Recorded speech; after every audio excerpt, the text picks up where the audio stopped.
In this video, we're going to use gradient mesh and the mesh tool to give a two-dimensional character some life. So to start, I have a little tooltip here for you about the mesh tool. The hotkey for the mesh tool is the letter U. The mesh tool is this tool on our toolbar.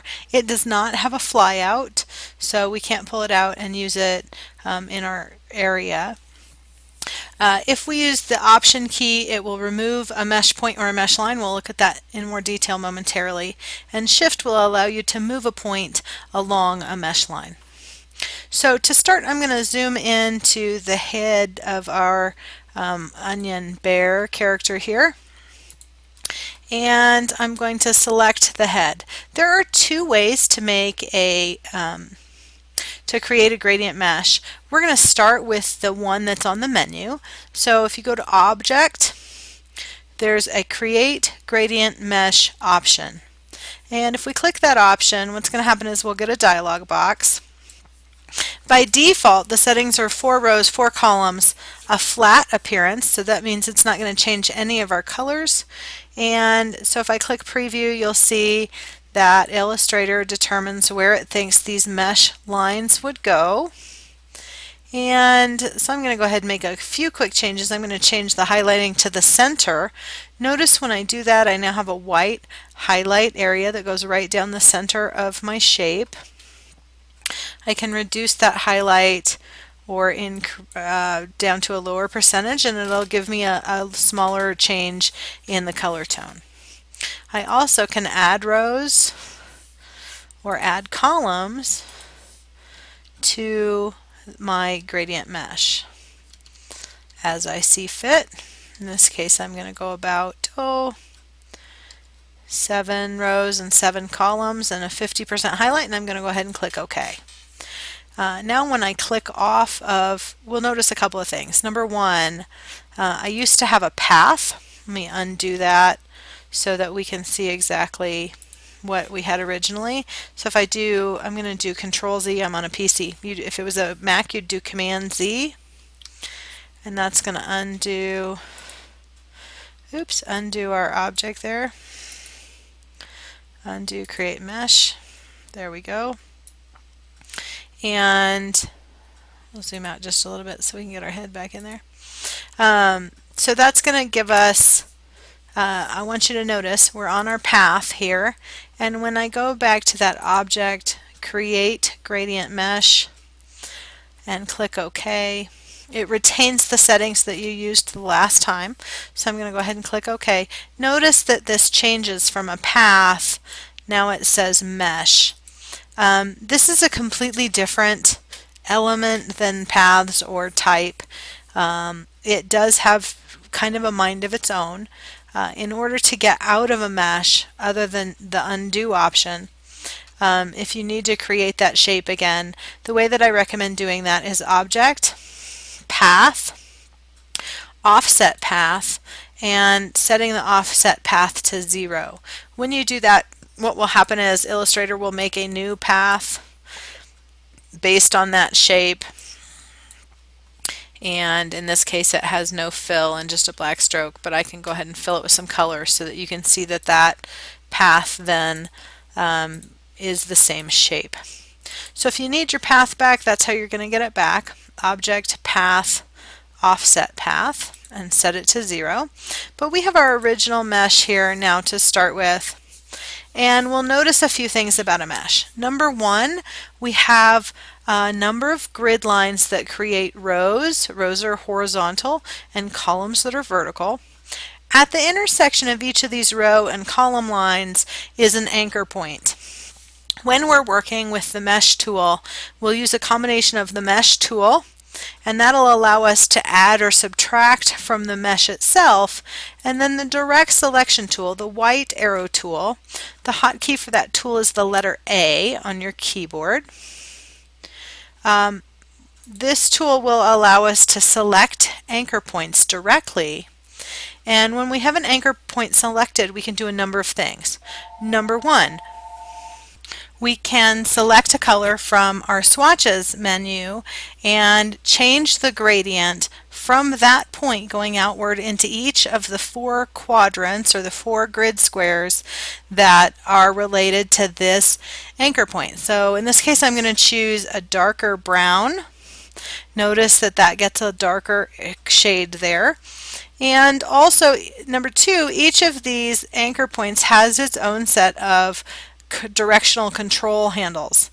So I can change the curve between the 2 sections using those control handles and affect the way that that gradient displays in those areas.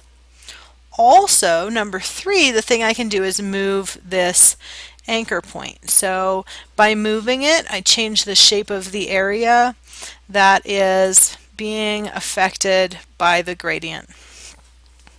So I'm going to choose the next thing I'm going to do actually is grab my mesh tool, because as I look at this illustration, I would really like to have this sort of dark color echoed on both sides of the face, but I don't have an anchor point in this area. Well, we could use this one. I guess I'll go ahead and grab that one.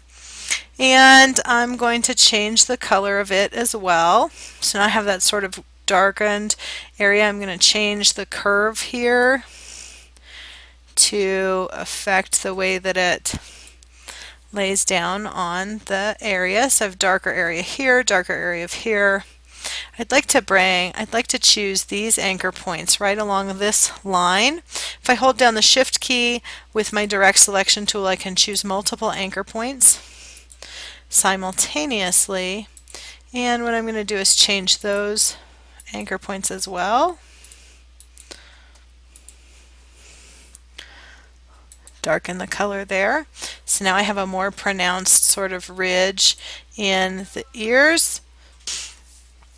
And the other area that I want to look at is this nose ridge. I'd actually like to put a dark area right along the nose, but I notice in this case I don't really have anchor points or grid lines that are right where I need them. So I'm going to grab the mesh tool. Again, the hotkey for the mesh tool is the letter U, and I can click right here above the nose to add a new anchor point. And then I'm going to go ahead and use my direct selection tool to choose the anchor points on either side and darken them up as well. When I start to do that, you'll notice that we begin to build some three-dimensionality into our illustration. I'm going to get my mesh tool again, and I'm going to click on this anchor point, and that will select the anchor point. I could use that tool and change the color that way, or let's say I want to move this line. I'm going to hold the Shift key, and if I click on the anchor point with the Shift key, it's going to move that anchor point. But if I click on the line in between the two anchor points with the Shift key, I can actually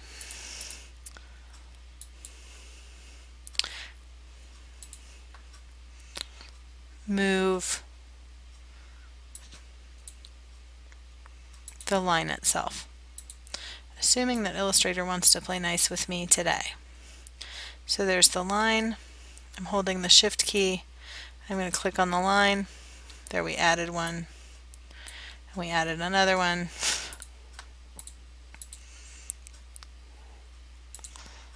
Have my mesh tool.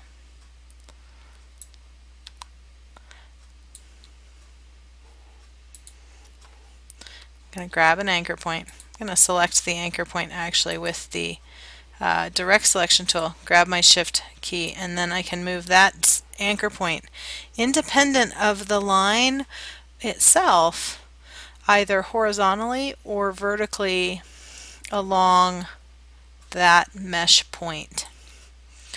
The other thing I can do is, let's say I have, in this case I added a bunch of lines I didn't mean to. I'm going to hold the Option key and deselect. Every time I click on a line, it will remove that either column line or row line from the mesh. And in the event that I click on a crosshair, a point where both a vertical line and a horizontal line meet, and hold down the Option key or the Alt key on a PC and click, both lines go away. The gradient mesh tool can be very fun. It can be a little tedious. It's not a tool that's instantaneous, but it does give you incredible control over how you color an illustration. That's all for this video. In the next video, we'll look at using the width tool to give our outlines some style.